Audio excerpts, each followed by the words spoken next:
کردار ہے وہ بھی قابل تعریف ہے، اور چونکہ ہم بھی اس میں شامل ہیں تو اس لیے ہم سب جو ہے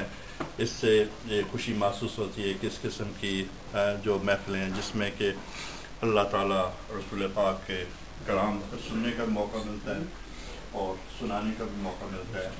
آپ لوگوں کی خوش قسمتی ہے کہ آپ صاحب علم ہیں، صاحب قلم ہیں، صاحب ذوق ہیں، آپ لکھ بھی سکتے ہیں، سنا بھی سکتے ہیں، اور ہماری خوش قسمتی ہے کہ ہم سنتے ہیں اور اس سے محظوظ بھی ہوتے ہیں اور علم میں بھی اضافہ ہوتا ہے۔ آپ کی خوش قسمتی یہ ہے کہ آپ کو اللہ تعالیٰ نے بہت سی چیزوں سے نوازا ہے۔ ہماری بدقسمتی یہ ہے کہ ہم نے، جیسے کہ میں نے پچھلے دفعہ بھی کہا تھا، کہ اس ایسی محفل کو محض ایک انٹرٹینمنٹ بنا لیا ہے، آپ لوگوں کو انٹرٹینر ہی سمجھا ہے، اور جو پیغام ہے اس پر نہ سنا ہے نہ اس کے اوپر عمل کرتے ہیں۔ ہم اس لیے جس طرح مساجد میں جاتے ہیں کہ کون سے مولوی سریلے ہیں، اس طرح ان محفلوں میں بھی ہوتا ہے کہ جی کون سا کو اچھا کر سکتا ہے، شاعر ہے، مگر اس میں یہ ہے کہ چونکہ آپ کو جو پیغام ہیں جو کہ اس میں رسول پاک کا اللہ تعالیٰ کے پیغام ہیں، اس پر ہم اتنی دھیان نہیں دیتے اور نہ اس پر کچھ سمجھتے ہیں عمل۔ آج کل کے خاص کر کے حالات میں جو چیزیں ہمارے سامنے آ رہی ہیں، اگر ہم ان چیزوں کو سمجھیں اور عمل کریں تو ہو سکتا ہے جو نقصانات مسلمان قوم کو یا پاکستانی قوم کو ہو رہے ہیں وہ شاید اس میں اگر ختم نہ ہو تو کم از کم کمی تو آ جائے گی۔ اور ہماری ٹریجڈی یہ ہے کہ ہم ایک تو ڈرتے ہیں آواز بلند کرنے کے لیے ایسی چیزوں کے خلاف۔ اگر ہمارے درمیان میں وہ لوگ جو کہ تخریب کار ہیں، دشمن ہیں، چاہے ان کی داڑھی 6 گز لمبی ہو، چاہے ان کا سیاسی رتبہ بہت اونچا ہو،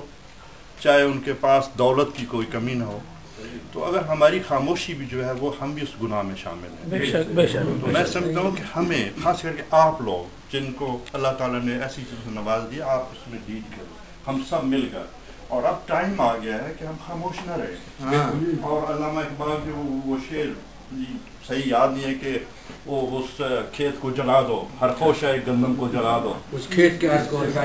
جس کھیت سے جس کھیت سے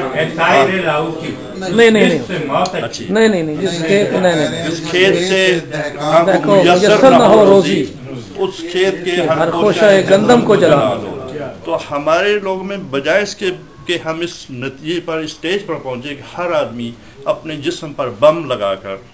ہر بچہ 15-16 سال کا جس کو کوئی اسلام کا کوئی پتہ نہیں، دین کا کوئی پتہ نہیں ہے، اگر ہم یہ کہیں کہ وہ اسلام کی خاطر کر رہے ہیں تو یہ ایک بڑی زیادتی ہے۔ ان کو لوگ جو ترغیب دے رہے ہیں، جو ان کو مجبور کر رہے ہیں، جو ان کو ایک غلط طرف لے کے جا رہے ہیں، ان کا محاسبہ کرنا ہے اور اس کے لیے آوازیں بلند ہونی چاہیے۔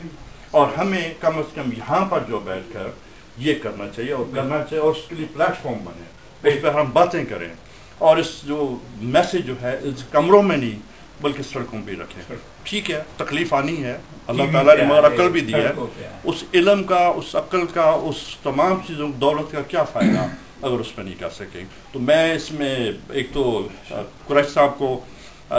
وسیعت صدر اور ان کے رفقا کار اور آپ سب کو بھی یہی کہوں گا کہ ایک تو شکریہ کہ آپ لوگ آتے ہیں اور آپ کی وجہ سے ہم اچھا کلام بھی سنتے ہیں، مگر اس سے زیادہ ذمہ داری جو ہے اب یہ ہے کہ ہمیں یہ پیغام جو ہے اس کو عملی طور پر اٹھنا چاہیے، بولنا چاہیے۔ ہر جو ہمارے پاس چیز ہے، چاہے اخبار ہے، چاہے ٹی وی ہے، چاہے میڈیا ہے، چاہے رسائل ہے، جی یہ ان پر بھی ہے، سب پر ہے، ہم سب پر، اور اس لیے سب مل کر اس ایسی نحوست جو ہے، ایسے جو غلط پروپیگنڈا ہے، ایسی جو غلط چیزیں ہیں، اور اس میں ہم امریکہ اور ان کو بھی زیادہ یہ نہ کہیں یہ وہ بدماش ہے، وہ فلان، ان کا ایجنڈا کلیئر ہے، ان کا ہندوستان کا، ان کا سب کا۔ سوال یہ ہے کہ ہمارا ایجنڈا کلیئر نہیں ہے، ہمارا ویژن کلیئر نہیں ہے، ہمارا کوئی ایم نہیں ہے۔ ہم تو میں جس طرح کہتا ہوں ہم ایک کیریکٹر لیس قوم بنتی جا رہی ہے، اس سے ہم نے بچنا ہے۔ آپ جیسے لوگ جو ہے ہماری سربراہی کریں، لیڈ کریں، اور ہم سب مل کر اس چیز کا مقابلہ کرنا ہے۔